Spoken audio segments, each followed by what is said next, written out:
So being here was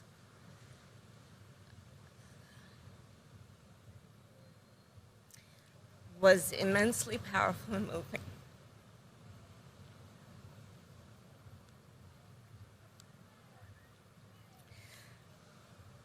When we think about how human beings were treated by the hundreds of thousands in this very place that we now stand, the crimes that happened here, the blood that was shed here,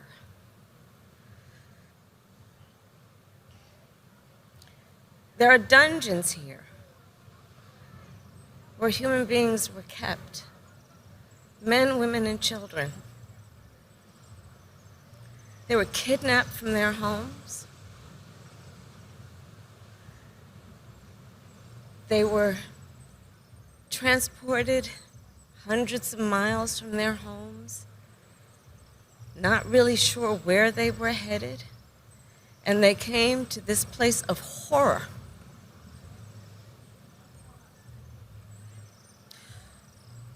Some to die, many to starve and be tortured, women to be raped,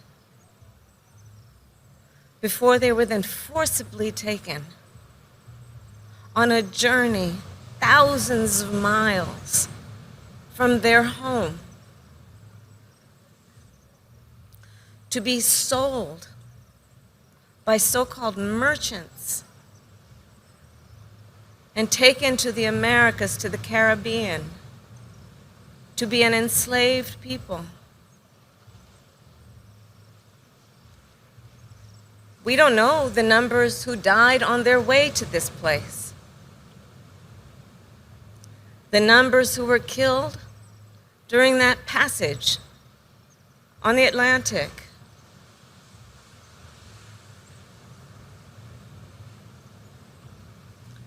The horror of what happened here must always be remembered. It cannot be denied. It must be taught. History must be learned.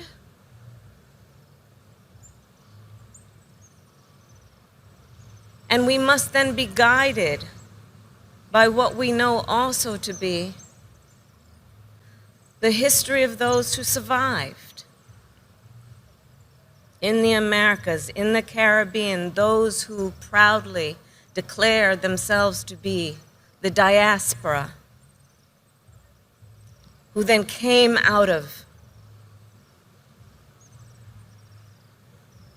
in often many situations, odds that were designed to break them, to demoralize them, to create systems and situations that were to make them feel like less than humans, less than full human beings.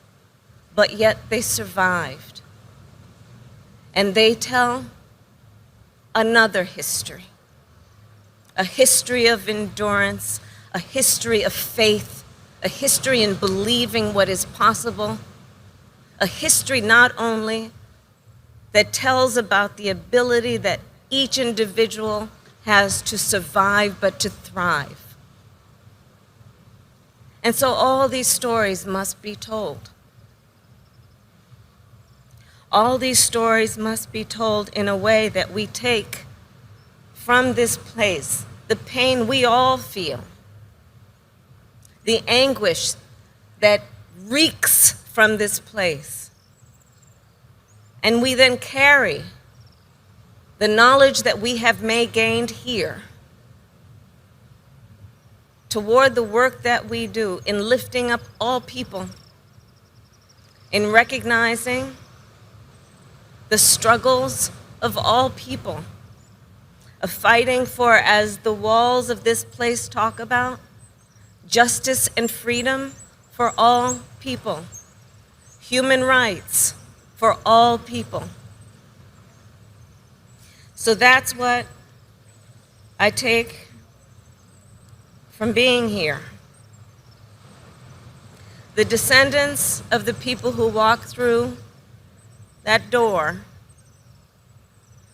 were strong people, proud people, people of deep faith, people who loved their families, their traditions, their culture,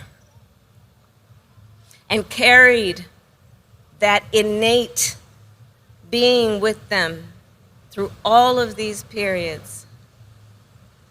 Went on to fight for civil rights, fight for justice in the United States of America and around the world. And all of us, regardless of your background, have benefited from their struggle and their fight for freedom and for justice.